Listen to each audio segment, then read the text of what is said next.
Hello प्यारे साथियों। तो स्वागत है आप सभी का अपने इस यूट्यूब चैनल गुरुजी पे 4.0 में।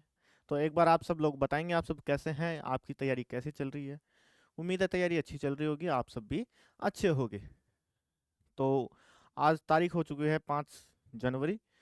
हम शुरू करने वाले हैं एक शानदार सेशन करंट अफेयर्स का। जैसा कि आप सबको पता है कि डेली इस समय हम करंट अफेयर्स की क्लास ले रहे होते हैं, तो हम उसी की शुरुआत अब करने वाले हैं। तो एक बार, कल संडे था तो आपने, हो सकता है, उम्मीद करता हूं मैं आपसे कि आपने पीछे की सारी क्लासों को रिवाइज कर लिया होगा। डेली मैं आपको रिपीट करके बताता हूं और आज पुनः आपको बताता हूं, अवगत कराता हूं कि रिवीजन के लिए या तो आप क्लासों, जितनी भी क्लासेज हैं सबको 2x स्पीड पे देख लीजिए। हो सकता है कि लंबी क्लासें ज़्यादा हो जाती हैं तो आप 2x स्पीड पे भी ना देख पाएँ। उसके लिए मैं आपको एक बहुत ही शानदार चीज़ बताता हूँ कि हमारा एक टेलीग्राम चैनल है गुरुजी 4 एग्ज़ाम के नाम से। उसको आप ज्वाइन कर सकते हैं। ज्वाइन करने से आपको उस पर और भी बाकी बहुत सारा कंटेंट मिलता है। उसके साथ ही हम डेली करंट अफेयर्स की जो पीडीएफ है वहाँ पे फ्री प्रोवाइड करवाते हैं। तो वो हमारा टेलीग्राम चैनल है गुरुजी 4 एग्ज़ाम के नाम से। उसको आप ज्वाइन करके उसमें आप देख सकते हैं, ठीक है। तो हम शुरुआत करेंगे आज 5 जनवरी का करंट अफेयर्स। तो एक बार सारे साथी जुड़ जाइए और शुरुआत करते हैं एक अच्छे सेशन की।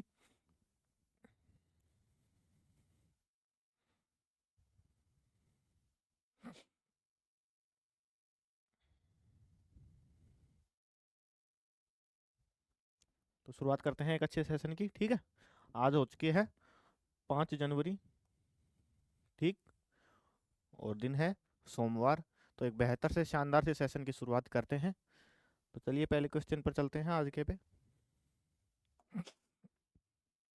एक नई जोश के साथ, नई उम्मीद के साथ शुरू कर रहे हैं। तो चलिए, हाल ही में खोजे गए 2000 साल पुराने बौद्ध स्तूप और शहरी बस्तियां किस स्थान पर स्थित हैं। कि 2000 साल पुराने बौद्ध स्तूप खोजे गए हैं जिसकी शहरी बस्तियां कहाँ स्थित हैं। तो वो स्थित हैं जेहानपोरा। जेहानपोरा में स्थित है दोस्तों।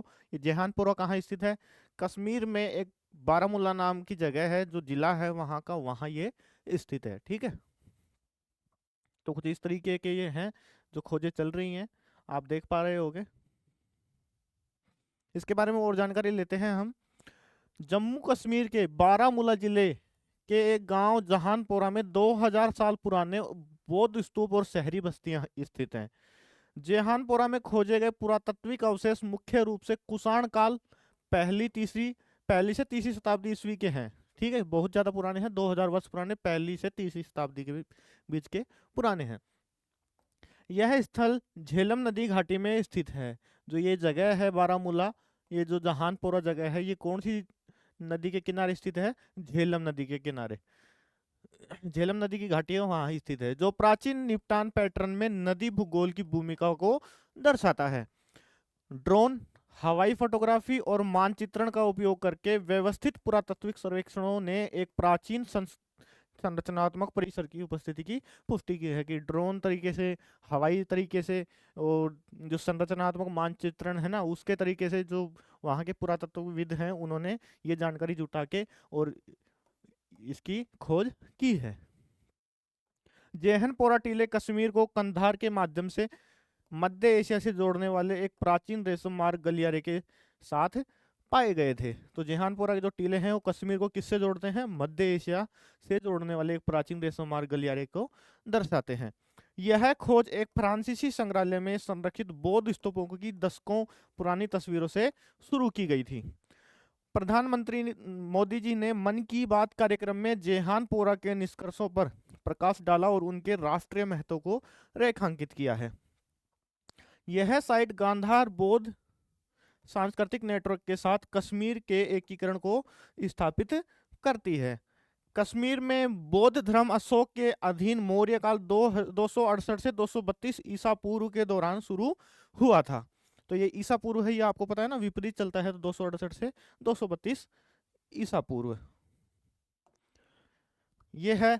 जो मेरे साथी हैं इंग्लिश मीडियम वाले, उनसे मैं रिक्वेस्ट करूंगा कि हम केवल हिंदी मीडियम में ही डिस्कशन करते हैं, इंग्लिश मीडियम में नहीं करते, उससे क्लास थोड़ी लंबी हो जाती है तो देखी नहीं जाएगी। तो आप देख सकते हैं, ये क्वेश्चन है इंग्लिश मीडियम वालों के लिए और ये उसका विवरण है, ठीक है। अब चलते हैं नेक्स्ट क्वेश्चन पर। पहली वंदे भारत स्लीपर ट्रेन किन दो शहरों के बीच संचालित होगी? तो जो पहली वंदे भारत स्लीपर ट्रेन है, जैसा कि आपको पता है कि पहले जो वंदे भारत चलती थी वो स्लीपर नहीं थी, वो सीटिंग के लिए थी, तो सीटिंग वाली तो बहुत ज़्यादा चल चुकी है। लेकिन अभी वर्तमान में पहली वंदे भारत स्लीपर ट्रेन चलाई गई है, वो कहाँ से कहाँ तक है? वो गुवाहाटी से हावड़ा तक। ये हावड़ा कहाँ है? ये हावड़ा है पश्चिम बंगाल में, ठीक है। और गुवाहाटी कहाँ है? गुवाहाटी असम में स्थित है, ठीक है। भारत की पहली वंदे भारत स्लीपर ट्रेन गुवाहाटी असम और हावड़ा पश्चिम बंगाल के बीच संचालित होगी। ये हावड़ा कोलकाता के पास में स्थित है, ठीक है, कोलकाता के पास में स्थित है। यह घोषणा केंद्रीय रेल मंत्री अश्विनी वैष्णव ने रेल भवन नई दिल्ली से की। तो वर्तमान में रेल मंत्री कौन है? अश्विनी वैष्णव। 2026 को भारतीय रेलवे के लिए प्रमुख यात्री केंद्रित सुधारों के वर्ष के रूप में पहचाना इनको गया है। वंदे भारत स्लीपर ट्रेन में कितने डिब्बे होंगे? 16 डिब्बे इसमें जोड़े जाएंगे। ट्रेन की कुल यात्री क्षमता लगभग 823 यात्रियों की है। असम में लाभार्थी जिले कामरूप, मेट्रोपॉलिटन और बोंगाई गांव हैं इसमें, ठीक है। पश्चिम बंगाल के लाभार्थी जिलों में कूच बिहार, जलपाईगुड़ी, मालदा, मुर्शिदाबाद, पूर्व वर्धमान, हुगली और हावड़ा इसमें शामिल हैं। तो ये असम के कितने हो गए? 1 2, और पश्चिम बंगाल के कितने हो गए? 3, 1 2 3 4 5 6 और 7। तो टोटल लगभग 10 जिले हो गए इसमें। वंदे भारत एक्सप्रेस भारत की पहली स्वदेशी रूप से डिजाइन की गई सेमी हाई स्पीड ट्रेन है। तो भारत की पहली सेमी हाई स्पीड ट्रेन कौन सी है? वंदे भारत, जो पूर्णतः भारत में ही निर्मित की गई है, ठीक है। इससे पहले ट्रेन 18 के नाम से जाना जाता था, ठीक। पहली वंदे भारत एक्सप्रेस को 2019 में हरी झंडी दिखाई गई थी। तो पहली वंदे भारत ट्रेन कब चली थी? 2019 में, जो सीटिंग मॉडल पर चली थी। इसका निर्माण integral coach factory ICF Chennai द्वारा किया गया है। तो इसका जो निर्माण है वंदे भारत ट्रेन का, उसका निर्माण कौन कर रही है? उसका निर्माण कर रही है integral coach factory Chennai. Vande Bharat train 160 kilometre प्रति घंटा की स्पीड देने में सक्षम है। ये train electric multiple unit EMU तकनीकी का उपयोग करती हैं। तो ये पूरी इलेक्ट्रिक से चलती हैं। तो ये इंग्लिश वर्जन है, इंग्लिश वर्जन वाले मेरे साथ ही देख लेंगे एक बार, ये उसका डिस्क्रिप्शन है। अब चलते हैं नेक्स्ट क्वेश्चन पर। अत्यंत दुर्लभ सैंडलवुड लेपर्ड का पहली बार अवलोकन भारत के किस राज्य में दर्ज किया गया? तो किस राज्य में दर्ज किया गया? वो किया गया है कर्नाटक में। कौन से राज्य में? कर्नाटक में वो दर्ज किया गया है। कर्नाटक ने पहली बार अति दुर्लभ तेंदुए के रंग रूप को देखा, जिसे सैंडलवुड तेंदुए के नाम से जाना जाता है। यह नज़ारा कर्नाटक के विजयनगर जिले में देखने को मिला है। यह भारत में सैंडलवुड तेंदुए का केवल दूसरा पुष्ट उदाहरण है। तो ये दूसरा उदाहरण है जो सैंडलवुड तेंदुए को देखा गया है। सैंडलवुड तेंदुआ हल्के भूरे रंग के रोसेट के साथ हल्का लाल गुलाबी कोट दिखाता है। रंग रूप भारतीय तेंदुओं के काले रोसेट वाले विशिष्ट गहरे पीले रंग के कोट से भिन्न होता है। दुर्लभ तेंदुए को वन्यजीव अनुसंधान सर्वेक्षण के दौरान कैमरा ट्रैप के माध्यम से पकड़ा गया था। देखा गया तेंदुआ मादा है, जिसकी उम्र 6 से 7 साल होने का अनुमान है। जो ये दुर्लभ तेंदुआ देखा गया है, ये एक मादा तेंदुआ है और इसकी उम्र लगभग 6 से 7 साल इसकी उम्र बताई गई है। इस खोज को वन्यजीव जीव विज्ञानी संजय गुब्बी और होले माथी नेचर फाउंडेशन द्वारा प्रलेखित किया गया था। यह शोध कर्नाटक में तेंदुए की विविधता पर एक व्यापक अध्ययन का हिस्सा है, ठीक है। चलते हैं नेक्स्ट क्वेश्चन पर। ये इंग्लिश मीडियम वाले साथी देख लेंगे। डकार रैली 2026 के प्रारंभिक चरण में कार वर्ग के समूह H3, कौन सा समूह है? H3 में प्रथम स्थान प्राप्त करने वाले पहले भारतीय चालक कौन बने हैं? तो कौन बने हैं? वो संजय टाकले बने हैं। कौन बने हैं? संजय टाकले बने हैं, ठीक। संजय टकले डकार रैली में कार श्रेणी में पहले दिन पोडियम स्थान हासिल करने वाले पहले भारतीय बन गए हैं। संजय टकले डकार रैली 2026 के प्रस्तावना चरण में उच्च औसत गति ग्रुप H3 में शामिल शीर्ष स्थान पर इन्होंने हासिल किया है। वह डकार रैली 2026 प्रस्तावना के दौरान कार श्रेणी में कुल मिलाकर 35वें स्थान पर रहे हैं वो। डकार रैली प्रस्तावना चरण शुरुआती क्रम तय करता है और इसे अंतिम रैंकिंग में नहीं गिना जाता है। संजय टकले ने डकार क्लासिक ग्रुप H3 श्रेणी में इन्होंने प्रतिस्पर्धा की है। प्रस्तावना में तय की गई कुल दूरी 96 किलोमीटर। कितनी दूरी तय की इन्होंने? 96 किलोमीटर दूरी तय की है। तो ये इंग्लिश मीडियम वाले साथी इंग्लिश वर्जन देख लेंगे। बाकी चलते हैं हम आज के अगले क्वेश्चन पर। हाल ही में किस देश ने क्रिप्टो करेंसी माइनिंग और एक्सचेंज को वैध किया है, लेकिन क्रिप्टो को वैध मुद्रा के रूप में मान्यता नहीं दी है? तो क्या है कि इस देश ने क्रिप्टो करेंसी माइनिंग और एक्सचेंज को वैध कर दिया है, लेकिन क्रिप्टो जो करेंसी है उसको वैध मुद्रा का मान्यता उसको नहीं दी है। तो वो है तुर्कमेनिस्तान। कौन सा है? तुर्कमेनिस्तान देश है। चलिए इसके बारे में और जानकारी। तुर्कमेनिस्तान ने नागरिक कानून के तहत आधिकारिक तौर पर क्रिप्टो करेंसी खनन और एक्सचेंजों को वैध कर दिया है। तुर्कमेनिस्तान में क्रिप्टो करेंसी एक्सचेंज केंद्रीय बैंक द्वारा विनियमित लाइसेंसिंग ढांचे के तहत काम करेंगे। तुर्कमेनिस्तान में डिजिटल मुद्राओं को कानूनी निविदा मुद्रा या प्रतिभूतियों के रूप में मान्यता नहीं दी जाती है। तुर्कमेनिस्तान मध्य एशिया में स्थित एक पूर्व सोवियत गणराज्य है और देश की अर्थव्यवस्था प्राकृतिक गैस निर्यात पर बहुत अधिक निर्भर करती है। तुर्कमेनिस्तान के पास दुनिया का चौथा सबसे बड़ा प्राकृतिक गैस भंडार स्थित है। चीन तुर्कमेनिस्तान की प्राकृतिक गैस का सबसे बड़ा आयातक है। तो तुर्कमेनिस्तान में क्या है कि प्राकृतिक गैस का सबसे बड़ा भंडार स्थित है और चीन जो है वो तुर्कमेनिस्तान की प्राकृतिक गैस का सबसे बड़ा आयातक देश है। तुर्कमेनिस्तान अफगानिस्तान, पाकिस्तान और भारत के लिए एक गैस पाइपलाइन विकसित कर रहा है। जो तुर्कमेनिस्तान है वो किस किस के लिए? अफगानिस्तान के लिए, पाकिस्तान के लिए और भारत के लिए एक गैस पाइपलाइन का विकसित कर रहा है। अब चलते हैं नेक्स्ट क्वेश्चन पर। आज का अगला क्वेश्चन है अपना, वित्त वर्ष 2026 में, कौन से में? 2026 में कौन सा राज्य भारत का प्रमुख निवेश गंतव्य बनकर उभरा है? तो वो कौन सा है? वो है आंध्र प्रदेश। कौन सा राज्य उभरा है? वो आंध्र प्रदेश उभरा है। कितना है टोटल इसका शेयर? 25.3%। कितना है? 25.3%। आगे बताता हूँ फर्स्ट पे कौन सा है, सेकंड पे कौन सा है और थर्ड पे कौन सा है, इसके बारे में डिस्कस करते हैं।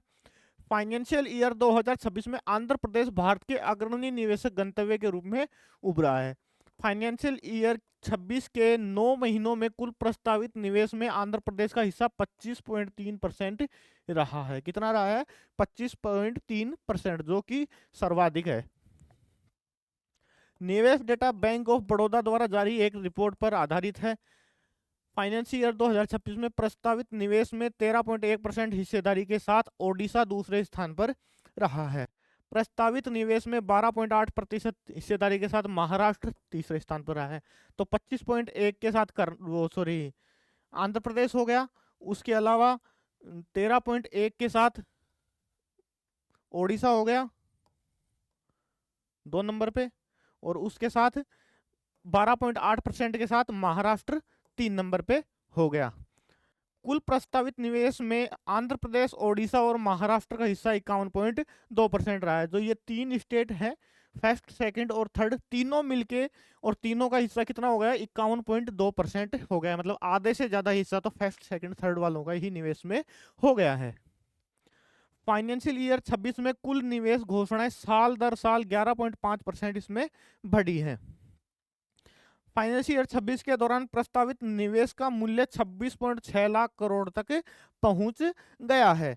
उत्तर प्रदेश और कर्नाटक में क्रमशः 2.7% और 2.1% की कम निवेश हिस्सेदारी दर्ज की गई है। तो 2 स्टेट हैं, एक तो उत्तर प्रदेश और एक कर्नाटक। तो उत्तर प्रदेश में 2.7% की और कर्नाटक में 2.1% की कमी दर्ज की गई है।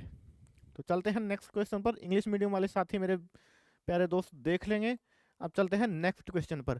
आज का अगला क्वेश्चन है अपना, कौन सा भारतीय शहर देश का पहला पूर्णतः झुग्गी झोपड़ी मुक्त शहर बनने जा रहा है? तो एक भारत में एक शहर है, कौन सा शहर है जो कि पूर्णतः झुग्गी झोपड़ियों से, जो झुग्गी झोपड़ियों में आप देखते होगे लोग काफी हैं, जैसे आप दिल्ली जाते हो, दिल्ली में भी जैसे रेलवे लाइन है, रेलवे लाइन के आसपास में झुग्गी झोपड़ियों में बहुत से लोग रहते हैं। तो कौन सा ऐसा जो शहर है भारत का जो झुग्गी झोपड़ियों से मुक्त होने वाला देश शहर बनने जा रहा है? तो वो कौन सा है? सूरत। कौन सा है? सूरत। सूरत भारत का पहला पूर्णतः स्लम मुक्त शहर बनने की राह पर है। यह शहर व्यापक रूप से भारत की डायमंड राजधानी और एक प्रमुख कपड़ा केंद्र के रूप में जाना जाता है। जो सूरत है वो किस के लिए प्रसिद्ध है? कपड़ा मिल के लिए वो प्रसिद्ध है। सूरत नगर निगम का लक्ष्य झुग्गी बस्तियों को खत्म कर हर परिवार को टिकाऊ घर मुहैया कराना इसका मुख्य उद्देश्य है। सूरत की शहरी रणनीति स्लम समूहों के बड़े पैमाने पर यथास्थान पुनर्विकास पर केंद्रित है। इन सीटू पुनर्विकास निवासियों को कार्यस्थलों और सामाजिक नेटवर्क के करीब रहने की अनुमति ये देता है। प्रधानमंत्री आवास योजना PMAY किफायती आवास उपलब्ध कराने में एक प्रमुख चालक है। तो एक प्रधानमंत्री आवास जो योजना है उसके तहत इन झुग्गी झोपड़ियों वाले जितने भी लोग रहते हैं झुग्गी झोपड़ियों में, उनको झुग्गी झोपड़ियों की जगह है एक पक्का मकान दिया जा रहा है। आर्थिक रूप से कमजोर वर्गों, निम्न और मध्यम आय समूहों के लिए हजारों घर बनाए गए हैं। हाउसिंग कॉलोनियों और पाइप से पानी, उचित जल निकासी, पक्की सड़कें और स्ट्रीट लाइटिंग से सुसज्जित हैं। ठीक है, चलते हैं नेक्स्ट क्वेश्चन पर। आज का अगला क्वेश्चन है अपना, काम्या कार्तिकेयन ने हाल ही में किस स्थान पर स्की करने वाली सबसे कम उम्र की भारतीय बनकर इतिहास रच दिया है? जो काम्या कार्तिकेयन है उन्होंने किस स्थान पर स्की किया है कि सबसे कम उम्र की महिला, भारतीय महिला ये बन गई है? तो कहाँ किया है वो? साउथ पोल पे किया है। कहाँ किया है? दक्षिण ध्रुव पर। भारत की पहली और विश्व की सबसे कम उम्र की दूसरी महिला ये बन गई है। काम्या कार्तिकेयन दक्षिणी ध्रुव पर स्की करने वाली भारत की सबसे कम उम्र की भारतीय और दुनिया की दूसरी सबसे कम उम्र की महिला बन गई है। तो भारत में इनका स्थान पहला हो गया है और विश्व में इनका स्थान 2 नंबर का हो गया है। वह इसकी पर अभियान पूरा करते हुए 27 दिसंबर को भौगोलिक दक्षिण ध्रुव पर पहुंची थी। तो ये साउथ पोल पर कब पहुंची थी? ये साउथ पोल पर 27 दिसंबर को पहुंची थी। 2024 में वह नेपाल मार्ग से माउंट एवरेस्ट पर चढ़ने वाली सबसे कम उम्र की भारतीय बनी थी। 2024 में वह नेपाल से माउंट एवरेस्ट जो नेपाल में पड़ता है, तो उसका एक रास्ता नेपाल से जाता है और दूसरा तिब्बत से जाता है। तो नेपाल रास्ते से जाने वाली और माउंट एवरेस्ट पर चढ़ने वाली सबसे कम उम्र की महिला ये बन गई थी। कब? 2024 में।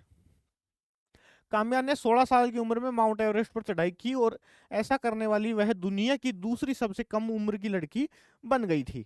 उन्होंने 7 समिट्स चैलेंज को रिकॉर्ड समय में पूरा किया था। 24 दिसंबर 2024 को वह 7 शिखर सम्मेलनों को पूरा करने के लिए माउंट विंसन अंटार्कटिका उनका अंतिम शिखर था। तो 24 दिसंबर 2024 को इन्होंने 7 शिखर सम्मेलन को पूरा कर लिया था। और लास्ट वाला कौन सा था? माउंट विंसन, जो कहाँ स्थित है? अंटार्कटिका में स्थित है। काम्या एक्सप्लोरर्स ग्रैंड स्लैम पूरा करने वाली सबसे कम उम्र की व्यक्ति बनने के मिशन पर अभी ये कार्यरत हैं। एक्सप्लोरर्स ग्रैंड स्लैम में 7 समिट्स पर चढ़ना और ध्रुव पर स्कीइंग करना इसमें शामिल है। तो चलते हैं नेक्स्ट क्वेश्चन पर। अगला क्वेश्चन है अपना, अंतरराष्ट्रीय प्रदर्शनी the light and lotus relics of the awakened one किस व्यक्ति के अवशेषों से संबंधित है? एक प्रदर्शनी है जिसका नाम है the light and the lotus relics of the awakened one. तो ये जो प्रदर्शनी है वो किस व्यक्ति के अवशेषों से संबंधित है? तो वो है गौतम बुद्ध के अवशेषों से संबंधित है।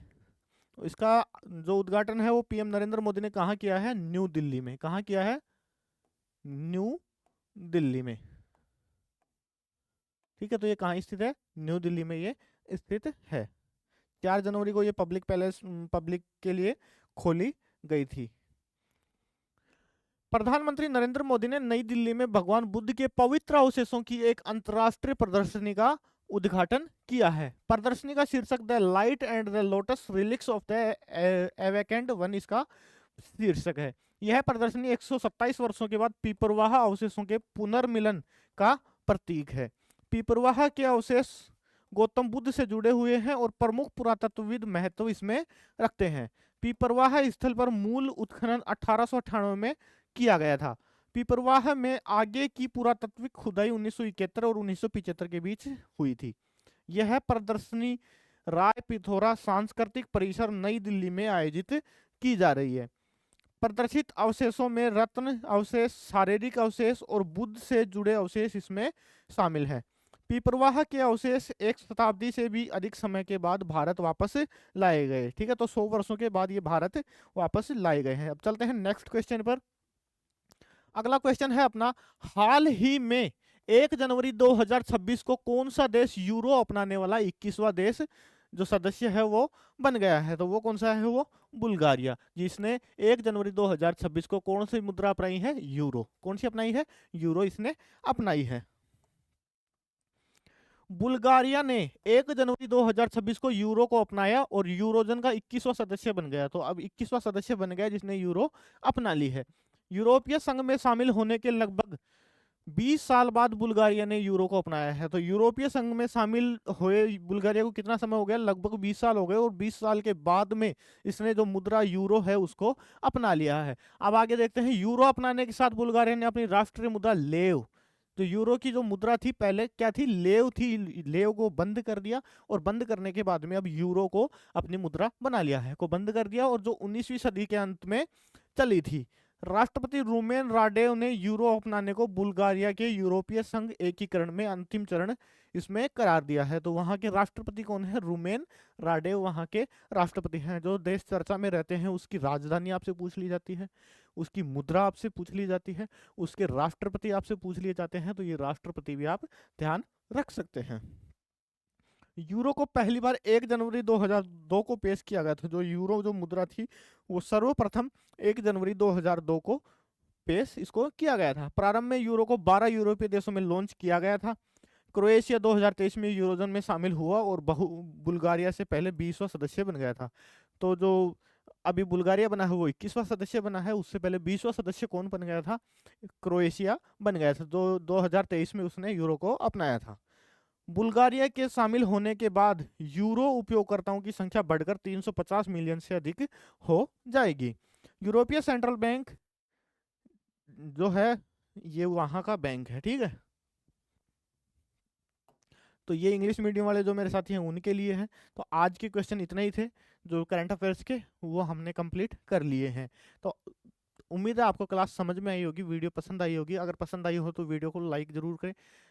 अगर आप लाइक भी नहीं करते तो वीडियो को डिसलाइक कर सकते हैं, ताकि हमें पता चले कि हमारे कंटेंट में कहीं ना कहीं कोई कमी रह रही है। अगर आप वीडियो देखते हैं तो प्लीज़ आपसे रिक्वेस्ट है कि आप लाइक या डिसलाइक करके हमें उसका प्रत्युत्तर दे, जिससे हमें पता चले कि हमारे कंटेंट में कोई कमी है। साथ ही अगर आप डिसलाइक करते हैं तो कमेंट में ज़रूर ज़रूर बताएं कि इस वीडियो में ये कमी थी, यहाँ ये कमी आई है, तो उसमें हम सुधार करने का पूरा पूरा प्रयास करेंगे। बाकी हमारा प्रयास यही रहता है कि आपके लिए अच्छे से अच्छा कंटेंट आपको प्रोवाइड कराया जाए, जो आपके लिए किसी भी एग्जाम में आप बैठो वहाँ आपके लिए हेल्पफुल हो। ठीक है, तो अब मैं हमें इंतज़ार रहेगा कि आप जो भी हमारी जो क्लासेस हैं उनमें अगर कोई कमी है तो उनका भी बताएं, और अच्छी लगती है तो उसके लिए भी बताएं। साथ में चैनल को सब्सक्राइब करना ना भूलें, और सब्सक्राइबर करके बेल आइकन को जरूर प्रेस कर लें, ताकि आगे जो वीडियो हम अपलोड करते हैं उसका नोटिफिकेशन आपको तुरंत मिल जाए। तो ये था आज की करंट अफेयर्स की क्लास। अब एक जो मैं डेली आपको बताता हूँ, अगर आपके छोटे भाई बहन 12th क्लास में पढ़ते हैं तो उसके लिए गुरुजी 4.0 लेके आया है बहुत ही शानदार ऑफर। अगर पीसीएम पीसीबी में आपके छोटे भाई बहन हैं या आपके रिश्तेदारों के बच्चे जो भी हैं, तो उनके लिए अब एग्जाम में बहुत कम समय बचा है। उसके लिए हम बहुत ही भरपूर प्रयास कर रहे हैं कि उनका रिवीजन एक अच्छे तरीके से करवा सकें। अगर आप उनकी डेमो क्लासेस देखना चाहते हैं तो जिस चैनल पर आप देख रहे हैं वहाँ प्लेलिस्ट है, प्लेलिस्ट में आप जाके अपलोड करी हुई वीडियो देख सकते हैं। टीचर कितना शानदार कंटेंट ला के वहाँ पढ़ा रहे हैं, बहुत ही अच्छे तरीके से पूरी मेहनत कर रहे हैं। साथ में बोर्ड के पीवाईक्यूज की जो पहले पीवाईक्यू जो थे आए हुए हैं उनकी भी डिस्कशन हम करवाने वाले हैं कुछ ही दिनों बाद। तो एक बार आप जुड़ के जरूर देखें। हमारा कोर्स परचेज करना चाहते हैं तो प्ले स्टोर से गुरुजी 4.0 ऐप डाउनलोड अभी करें, और वहां आप जुड़ के कोर्स परचेज कर सकते हैं। तो ये आज की क्लास थी, उम्मीद है आपको सब कुछ अच्छे से समझ आया होगा। तो आज की क्लास में इतना ही, मिलते हैं कल की क्लास में, तब तक के लिए धन्यवाद।